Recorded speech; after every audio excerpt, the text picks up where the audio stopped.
তো hello dear student, কেমন আছো? আই হোপ প্রত্যেকে ভীষণ ভালো আছো। স্ক্রিনের উপর একটা কোশ্চেন দেখা যাচ্ছে, যেখানে কি বলেছে যে 1 থেকে 25 পর্যন্ত সমস্ত স্বাভাবিক সংখ্যার বর্গের গড় নির্ণয় করো। ঠিক আছে, এই 1 থেকে 25 এর মধ্যে যত সংখ্যা আছে সবাইকে বর্গ করতে হবে, বর্গ করে তার গড় নির্ণয় করতে হবে।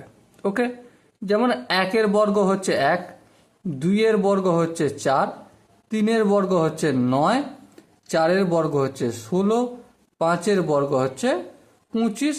এইভাবে করতে করতে করতে করতে 25-এর বর্গ 625। ওকে, তো এই সমস্ত বর্গগুলোকে আমাকে টোটাল করতে হবে। টোটাল করার পর 25 দিয়ে ভাগ করতে হবে।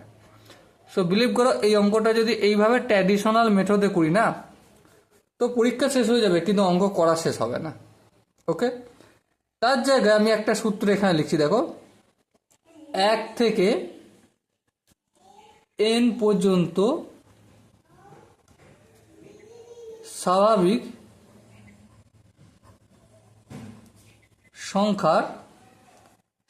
সংখ্যার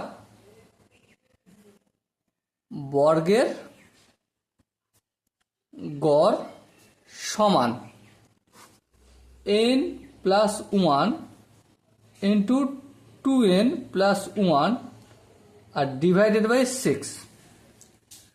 ছোট্ট একটু ফর্মুলা মনে রাখতে হবে।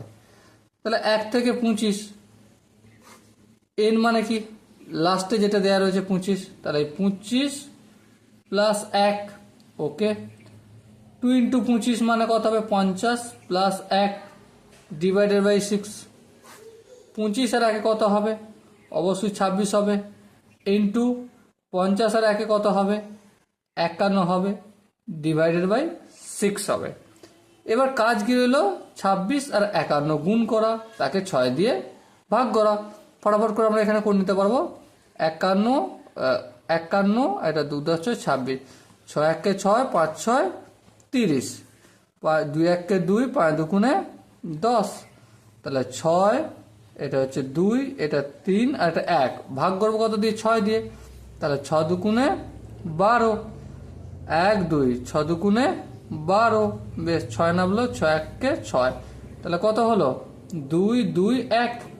তাহলে 1 থেকে n পর্যন্ত স্বাভাবিক সংখ্যার বর্গের গড় কত?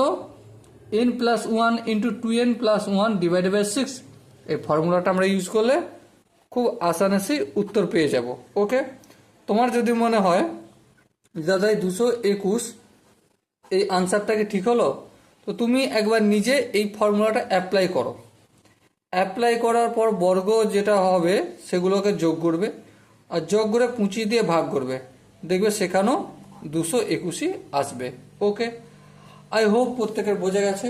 যদি কোনো জায়গায় ডাউট থাকে কমেন্টে জানিও, প্রতিটা ডাউট ধরে ধরে ক্লিয়ার করব। ওকে, চলো দেখা হচ্ছে নেক্সট সেশনে। ততক্ষণ পর্যন্ত ভালো থেকো, সুস্থ থেকো এবং জয় হিন্দ।